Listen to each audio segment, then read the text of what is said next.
Friends, ಎಲ್ಲರಿಗೂ Ashwini cooking ಚಾನಲ್ಗೆ ಸ್ವಾಗತ. ನಾನು ಅಶ್ವಿನಿ. ಇವತ್ತು ಹೋಟೆಲ್ ರೀತಿಯಾಗಿ ಬರುವಂತ ಚಟ್ನಿಯ ರೆಸಿಪಿಯನ್ನ ತೋರಿಸ್ಕೊಡ್ತಿದ್ದೀನಿ. ಇದನ್ನ ಎಲ್ಲದಕ್ಕೂ ಕೂಡ ಕಾಂಬಿನೇಷನ್ ಆಗಿ ತಿನ್ಬೋದು. ಇಡ್ಲಿ, ಪೂರಿ, ಚಪಾತಿ ಎಲ್ಲದಕ್ಕೂ ಕೂಡ ದಿ ಬೆಸ್ಟ್ ಕಾಂಬಿನೇಷನ್ ಅಂತಾನೆ ಹೇಳ್ಬೋದು.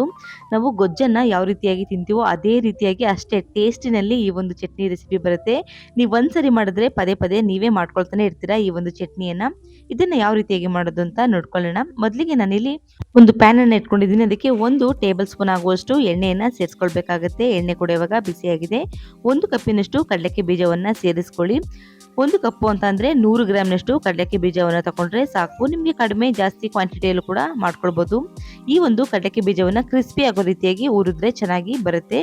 ಘಮ ಪರಿಮಳ ತುಂಬಾನೇ ಇರುತ್ತೆ ಚಟ್ನಿನಲ್ಲಿ. ಹಾಗಾಗಿ ಸ್ವಲ್ಪ ಇದನ್ನ ಘಮ ಪರಿಮಳ ಬರುವಷ್ಟು ಫ್ರೈ ಮಾಡ್ಕೊಂಡ್ರೆ ಸಾಕಾಗುತ್ತೆ. ನೋಡಿ, ಇಷ್ಟು ಪ್ರಮಾಣದಲ್ಲಿ ಇದನ್ನ ಫ್ರೈ ಮಾಡ್ಕೊಂಡ್ರೆ ಸಾಕು.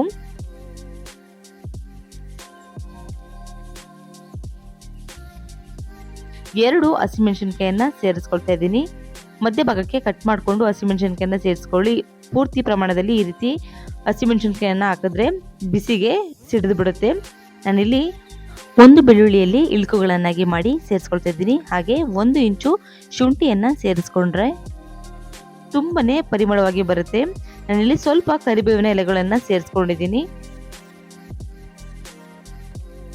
ಇದಕ್ಕೆ ಇವಾಗ ಸ್ವಲ್ಪ ಪುದೀನ ಎಲೆಗಳನ್ನ ಸೇರಿಸ್ಕೊಳ್ಳಿ. ಪುದೀನ ಎಲೆನ ಹಾಕೋದ್ರಿಂದ ತುಂಬಾನೇ ಫ್ಲೇವರ್ ನಲ್ಲಿ ಬರುತ್ತೆ. ಹಾಗೆ ರುಚಿನೂ ಕೂಡ ಎನ್ಹೆನ್ಸ್ ಆಗುತ್ತೆ ಪುದೀನ ಸೊಪ್ಪನ್ನ ಬಳಕೆಯನ್ನ ಮಾಡೋದ್ರಿಂದ. ಇಷ್ಟನ್ನು ಹಾಕಿದ್ಮೇಲೆ ಎಣ್ಣೆನಲ್ಲಿ ಚೆನ್ನಾಗಿ ಇದನ್ನ ಫ್ರೈ ಮಾಡ್ಕೊಳ್ಬೇಕಾಗುತ್ತೆ. ಏನಿಲ್ಲ ಅಂತಂದ್ರೂ 1 ರಿಂದ 2 ನಿಮಿಷಗಳ ಕಾಲ ಇದನ್ನ ಚೆನ್ನಾಗಿ ಕಡಿಮೆ ಫ್ಲೇಮ್ ಅನ್ನ ಇಟ್ಕೊಂಡು ಫ್ರೈ ಮಾಡ್ಕೊಳ್ಳಿ. ತುಂಬಾನೇ ಹೈ ಫ್ಲೇಮ್ ಅನ್ನ ಇಟ್ಕೊಂಡ್ರೆ ಸೀದೋಗುವಂತ ಚಾನ್ಸ್ ಜಾಸ್ತಿ ಇರುತ್ತೆ. ನೋಡಿ, ಇವಾಗ ಫ್ರೈ ಕೂಡ ಆಗಿದೆ. ನಾನು ಇದನ್ನ ತಣ್ಣಗೆ ಮಾಡ್ಕೊಂಡು ಒಂದು ಮಿಕ್ಸಿ ಜಾರಿಗೆ ಸೇರಿಸ್ಕೊಳ್ಬೇಕಾಗುತ್ತೆ. ಮೊದಲಿಗೆ ನಾವಿಲ್ಲಿ 1 ಕಪ್ಪಿನಷ್ಟು ಹಸಿ ತೆಂಗಿನಕಾಯಿಯನ್ನ ಸೇರಿಸ್ಕೊಂಡಿದ್ದೀನಿ. ನಾವು ಯಾವ ಕಪ್ಪಿನಲ್ಲಿ ಕಡಲೆಕ್ಕೆ ಬೀಜವನ್ನು ತಗೊಂಡಿದ್ವೋ ಅದೇ ಕಪ್ಪಿನಲ್ಲಿ ಅಷ್ಟೇ ಪ್ರಮಾಣದಲ್ಲಿ ಹಸಿ ತೆಂಗಿನಕಾಯಿಯನ್ನ ಸೇರಿಸ್ಕೊಳ್ಬೇಕಾಗತ್ತೆ. ಇವಾಗ ಹುರಿದಿರ್ತಕ್ಕಂಥ ಕಡಲೆಕಾಯಿ ಮಿಶ್ರಣನೂ ಕೂಡ ತಣ್ಣಗಾಗಿದೆ. ಅದನ್ನು ಕೂಡ ಇವಾಗ ಮಿಕ್ಸಿ ಜಾರಿಗೆ ಸೇರಿಸ್ಕೊಳ್ಬೇಕಾಗತ್ತೆ.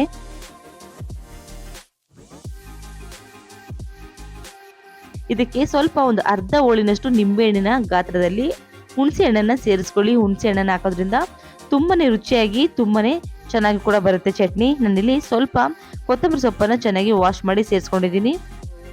ಇದಕ್ಕೆ ರುಚಿಗೆ ಅನುಗುಣವಾಗಿ ಉಪ್ಪನ್ನ ಸೇರಿಸ್ಕೊಳ್ಳಿ. ಇವಾಗ ಇದನ್ನ ರುಬ್ಲಿಕ್ಕೆ ಎಷ್ಟು ನೀರು ಬೇಕೋ ಅಷ್ಟು ನೀರನ್ನ ಸೇರಿಸ್ಕೊಂಡು ರುಬ್ಕೊಳ್ಬಹುದು. ನಿಮ್ಗೆ ತುಂಬಾ ಗಟ್ಟಿ ಬೇಕು ಅಂತ ಅಂದ್ರೆ ಗಟ್ಟಿಗೂ ಕೂಡ ರುಬ್ಕೊಳ್ಬಹುದು. ತುಂಬಾ ತೆಳ್ಳಗೆ ಬೇಕು ಅಂದ್ರೆ ತೆಳ್ಳಗೂ ಕೂಡ ಇದನ್ನ ರುಬ್ಬಿ ಇಟ್ಕೊಳ್ಬಹುದು. ಇವಾಗ ಇದನ್ನ ನೀಟಾಗಿ ಸಣ್ಣದಾಗಿ ಗ್ರೈಂಡ್ ಮಾಡ್ಕೊಳ್ಬೇಕಾಗುತ್ತೆ. ಎಷ್ಟು ಚೆನ್ನಾಗಿ ಸಣ್ಣದಾಗಿ ಇದನ್ನ ಗ್ರೈಂಡ್ ಮಾಡ್ತಿರೋ ಅಷ್ಟು ಸೂಪರ್ ಆಗಿ ಟೇಸ್ಟಿಯಾಗಿ ಬರುತ್ತೆ. ತುಂಬಾ ತರಿತರಿಯಾಗಿ ಈ ಒಂದು ಚಟ್ನಿಯನ್ನ ಮಾಡ್ಕೊಳ್ಳಿಕ್ಕೆ ಹೋಗ್ಬೇಡಿ. ಇವಾಗ ರೆಡಿ ಆಗಿದೆ. ಇದನ್ನ ಒಂದು ಬೌಲಿಗೆ ಸೇರಿಸ್ಕೊಳ್ಬೇಕಾಗತ್ತೆ. ನೋಡಿ ಯಾವ ರೀತಿಯಾಗಿ ಬಂದಿದೆ ಅಂತ. ತುಂಬಾ ನುಣ್ಣಗೆ ರುಬ್ಕೊಳ್ಳಿಕ್ಕೆ ಟ್ರೈ ಮಾಡಿ. ತುಂಬಾ ಅದ್ಭುತವಾದ ರುಚಿಯನ್ನ ಕೊಡುತ್ತೆ. ಇದಕ್ಕೆ ಇವಾಗ ಸ್ವಲ್ಪ ಒಗ್ಗರಣೆಯನ್ನ ಸೇರಿಸ್ಕೊಳ್ಳೋಣ. ಒಗ್ಗರಣೆಯನ್ನ ಸೇರಿಸೋದ್ರಿಂದ ತುಂಬಾನೇ ರುಚಿ ಎನ್ಹೆನ್ಸ್ ಆಗುತ್ತೆ. ಇದಕ್ಕೆ 2 ಟೀ ಸ್ಪೂನ್ ಆಗುವಷ್ಟು ಎಣ್ಣೆ, 1 ಟೀ ಸ್ಪೂನ್ ಆಗುವಷ್ಟು ಸಾಸಿವೆಯನ್ನು ಸೇರಿಸ್ಕೊಳ್ಳಿ. 1 ಟೀ ಸ್ಪೂನ್ ಆಗುವಷ್ಟು ಜೀರಿಗೆಯನ್ನ ಸೇರಿಸ್ಕೊಳ್ಬೇಕಾಗತ್ತೆ. ಇವಾಗ ಸ್ವಲ್ಪ ಇಂಗನ್ನ ಸೇರಿಸ್ಕೊಳ್ಳಿ. 1/4 ಟೀ ಸ್ಪೂನ್ ಆಗುವಷ್ಟು ಇಂಗನ್ನ ಸೇರಿಸ್ಕೊಳ್ಳಿ. ಇಂಗನ್ನ ಹಾಕೋದ್ರಿಂದ ತುಂಬಾ ಪರಿಮಳವಾಗಿ ಬರುತ್ತೆ. ಹಾಗೆ ಜೀರ್ಣಕ್ರಿಯೆ ಕೂಡ ಚೆನ್ನಾಗಾಗುತ್ತೆ. ನಿಮ್ಗೆ ಇಂಗನ್ನ ಹಾಕ್ಲಿಕ್ಕೆ ಇಷ್ಟ ಇಲ್ಲ ಅನ್ನೋದಾದ್ರೆ ಸ್ಕಿಪ್ ಮಾಡ್ಕೊಳ್ಬಹುದು ಇಂಗನ್ನ ಹಾಕೋದನ್ನ.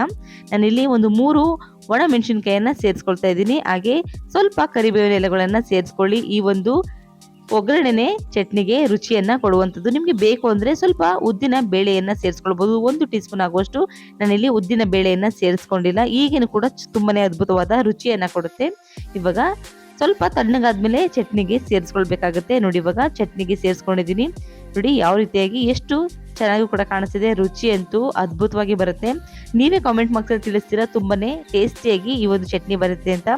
ಸ್ವಲ್ಪ ಚಟ್ನಿಯನ್ನು ಹಾಕ್ಸ್ಕೊಳ್ಳೋರು 2 ಇಡ್ಲಿಗೆ ಬಟ್ಲು ಪೂರ್ತಿ ಚಟ್ನಿಯನ್ನು ಹಾಕ್ಸ್ಕೊಂಡು ತಿಂತಾರೆ. ಅಷ್ಟೊಂದು ಟೇಸ್ಟಿಯಾಗಿ ಬರುತ್ತೆ. ಹಾಗೆ ತುಂಬಾ ಘಮ ಪರಿಮಳ ಬರುತ್ತೆ ಈ ಒಂದು ಚಟ್ನಿ. ಖಂಡಿತವಾಗಿ ನಿಮ್ಗೆ ಇಷ್ಟ ಆಗಿದೆ ಅಂತ ಭಾವಿಸ್ತಾ ಇದ್ದೀನಿ. ಇಷ್ಟ ಆಗಿದ್ರೆ ಒಂದು ಲೈಕ್ ಕೊಡೋದನ್ನ ಮರಿಬೇಡಿ.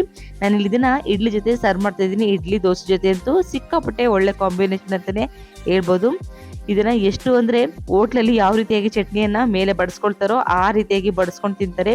ಅಷ್ಟು ರುಚಿಯಾಗಿ ಬರುತ್ತೆ. ಐ ಹೋಪ್ ಈ ಒಂದು ವಿಡಿಯೋ ನಿಮಗೆಲ್ಲ ಖಂಡಿತ ಇಷ್ಟ ಆಗಿದೆ ಅಂತ ಭಾವಿಸ್ತಿದ್ದೀನಿ. ಇಷ್ಟ ಆಗಿದ್ರೆ ನನ್ನ ಚಾನಲನ್ನು ಸಬ್ಸ್ಕ್ರೈಬ್ ಮಾಡ್ಕೊಳ್ಳೋದನ್ನ ಮಾತ್ರ ಮರಿಬೇಡಿ. ಇನ್ನೊಂದು ಯೂನಿಕ್ ಆದ ರೆಸಿಪಿಗಳೊಂದಿಗೆ ಸಿಗೋಣ. Thank you for the watching. Bye friends.